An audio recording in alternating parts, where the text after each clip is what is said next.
akses dengan cahaya makrifatnya Allah. Fayufarriquna bihi bainal haqqi wal batil.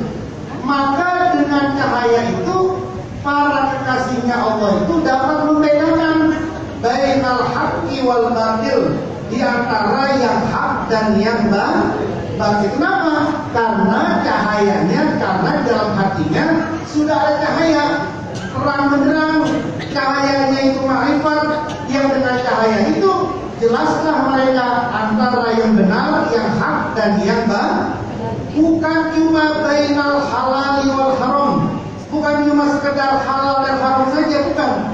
Tapi sensitivitas ini, zauq ini sesuatu yang di atasnya hukum. Di atasnya hukum nih zauq ini. Contoh. Imam Syafi'i mengatakan kunut sholat subuh itu hukumnya adalah sunnah atau ad. Yang kalau orang sholat subuh tidak pakai kunut, maka disunahkan untuk sujud sahwi, karena kata Imam Syafi'i kunut itu adalah sunnah ad. Imam Syafi'i kalau lagi ada masalah selalu pergi ke makomnya gurunya, yaitu Imam Abu Hanifah. Setiap beliau ada masalah, pasti dia datang ke makomnya untuk berziarah sehari, 2 hari, 3 hari, sampai seminggu, sampai mendapatkan pencerahan di makomnya gurunya Imam Abu Hanifah itu. Tapi Imam Syafi'i selama dia ada di makomnya Imam Abu Hanifah, Imam Syafi'i subuhnya tidak pernah pakai kunut. Kata muridnya, wahai imam, bukankah kau mengatakan subuh itu pakai kunut? Kenapa kau kamu subuhnya tidak pakai kunut? Apa kata Imam Syafi'i? Saya ada di makomnya Imam Abu Hanifah, yang Imam Abu Hanifah tidak mensunnahkan kalau subuh menggunakan kunut. Itu namanya zauq, sensitivitas itu namanya. Ketika saat dulu itu kita ke Uzbekistan, ke ziarah ke makomnya Syekh Baharuddin An-Naqsabandi, para sahabat mengatakan, nanti kalau ziarah ke makam Syekh Naqsabandi nggak usah zikir jahar, cukup ziarahnya itu dengan zikir hobi. Maka ketika kita ke sana, kita nggak zikir jahar di makamnya Imam Naqsabandi, tapi kita ziarahnya dengan pakai zikir hobi. Kenapa? Memberikan kesenangannya. Padahal kata Allah kalau ziarah itu 2, pakai zikir jahar, juga pakai zikir. Tapi kalau zauqnya ada, maka kata Allah itu menggunakan apa? Zikir hobi. Suatu hari salah seorang ahlu silsilah IKN, yaitu Syekh Ma'ruf Al-Karhi jalan sama murid-muridnya melewati orang-orang yang lagi mabuk. Kata muridnya bersemangat, wahai Syekh, wahai guru, tolong doain ini orang ini dapat azab yang pedih, dapat siksaan yang kuat. Ini orang yang mabuk-mabuk di tengah jalan. Lalu kata Syekh Ma'ruf Al-Karhi, ya kita doakan, aminin semua. Kata Syekh Ma'ruf Al-Karhi, ya Allah, sebagaimana Engkau memberikan kegembiraan kepada mereka di dunia, mohon berikanlah kegembiraan juga di akhirat nanti. Muridnya bingung semua. Wahai Syekh, bukan doa yang kayak begini yang kita mau. Yang kita mau adalah mudah-mudahan kau hancur lebur. Pokoknya kau hancur. Itu minuman yang kamu minum itu jadi arak, jadi panas, melelehkan tubuhmu. Itu yang kita mau itu. Tapi kenapa kau guru mengatakan doanya kayak gitu? Kok lembut banget? Sudahlah, doakan saja seperti itu.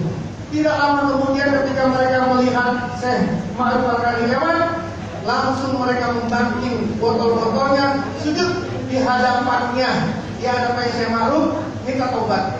Kata Syekh Ma'ruf, lihat, itu doa yang tadi kita katakan. Kalau kita doa kayak begitu, mereka sekarang taubat. Dan mereka taubat ini akan membuat mereka bahagia di akhirat. Kalau engkau laknat-laknatin orang, kalau engkau sumpah-sumpahin orang, maka kau akan membuat menjadi pembantunya iblis yang senang mendorong manusia untuk masuk ke dalam neraka. Itu namanya zauq. Nah, zauq inilah tadi nurul ma'rifah yang ada terpancar di dalam hatinya para aulia. Yang para aulia ini karena dia sudah punya nurul ma'rifah, maka dia dapat membedakan bainal haqqi wal batil. Inna nural tauhid wal ma'rifah. Iza kana al-qalbu hayyan, jika hati ini hidup, jika hati ini hidup binurit tauhid wal ma'rifah, dengan cahaya tauhid dan ma'rifat, allamahu ma yujibu saqawatahu wa afrahahu ma yujibu sa'adatahu. Kalau hati ini sudah hidup dengan cahaya tauhid dan ma'rifat, maka kata para sahabat, allamahu ma yujibu saqawatahu, maka dia akan merasa sakit terhadap sesuatu yang dapat menarik dia kepada keburukan. Wa afrahahu ma yujibu sa'adatahu, dia akan gembira dengan sesuatu yang dapat menarik dia kepada kebahagiaan. Orang kalau hatinya hidup, maka lebih senang beres ibadah daripada lebih senang beres maksiat. Orang kalau dia hatinya hidup, kata para sahabat ini, kalau orang hatinya hidup, maka sesuatu yang bisa membuat dia celaka di dunia maupun akhirat akan membuat dia sakit. Tapi kalau hatinya dia hidup, sesuatu yang bisa membuat dia itu bahagia di dunia dan akhirat, maka sesuatu itu akan membahagiakan dia. Kita dari sebelum maghrib sampai sekarang ini bisa menarik bahagia ke celaka di sini. Bahagia. Ini membahagiakan kita apa membuat sakit kita begini. Duduk dari maghrib sampai sekarang membuat kita lelah, apa membuat kita ini sakit, bosan, atau kemudian sakit hati, nggak enak atau senang Ada lagi senang mana? Nonton 4 jam nonton film apa nonton ini? Apa ikut paling itu? 4 jam nonton film apa manakib? Senang mana? Nongkrong di mall, kalau nonton segala sesuatu yang buruk-buruk itu 4 jam, tapi enak mana? Duduk di depan mall sambil ngeliatin perempuan-perempuan kayak gitu, apa duduk di manakib yang lihat perempuan nenek-nenek kayak begini. Yang mana yang senang?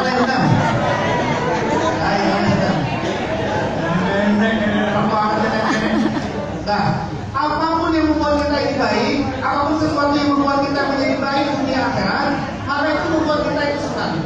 Tapi apapun yang membuat kita ini buruk di dunia maupun akhirat, itu membuat kita celaka. Maka kemudian kita berbuat maksiat, lalu kemudian kita tidak sedih terhadap apa yang kita maksiati, berarti hatinya mati sudah itu. Berarti hatinya sudah mati. Maka ahlus zaum ini tadi, orang yang zaum ini tadi itu, orang yang hatinya hidup dengan cahaya tauhid wal ma'rifah. Yang dengan cahaya tauhid dan ma'rifah,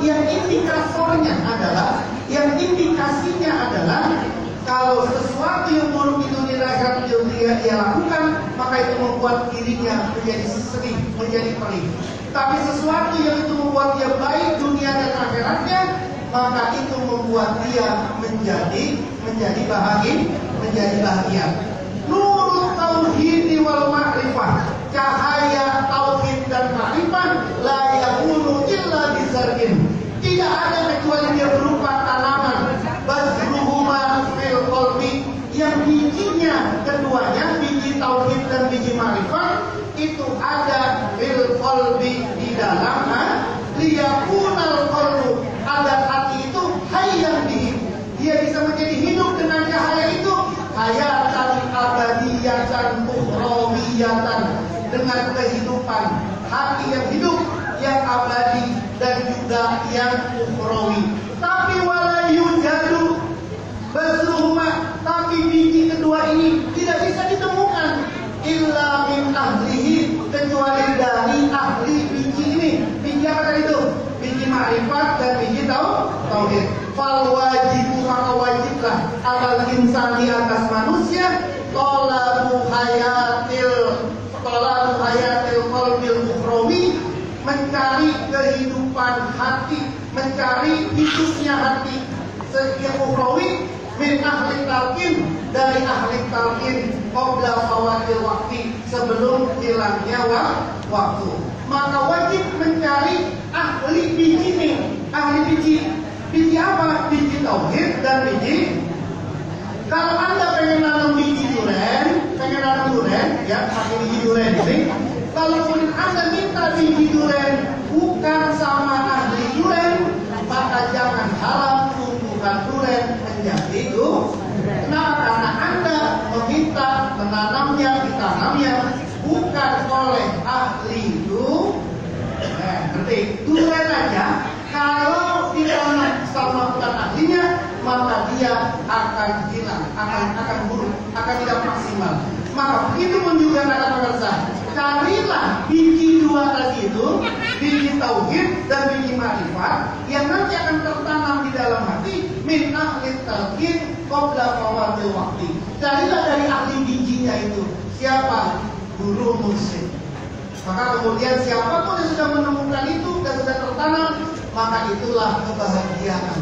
Kita semua sudah tertanam dan ini akan membuat, insya Allah kita akan membuat tumbuh di sini, tumbuh nih, bijinya akan tumbuh, maka kemudian membuat diri kita menjadi punya nurut tauhid wal ma'rifah, cahaya tauhid dan cahaya ma'rifah. Maka indikatornya ahlus dzauq adalah, salah satunya adalah ahlus dzauq, indikatornya adalah orang yang kalau sudah ahli zikir, ahli dzauq, orang yang merasa, bukan orang tidak tahu diri, tapi orang yang merasa, orang yang tahu diri.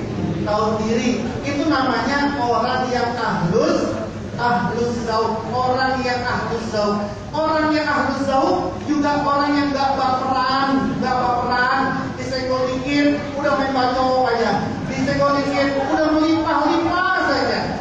Kehilangan sesuatu sudah meronta-ronta, semua status dibikin. Itu bukan ahlus dzauq.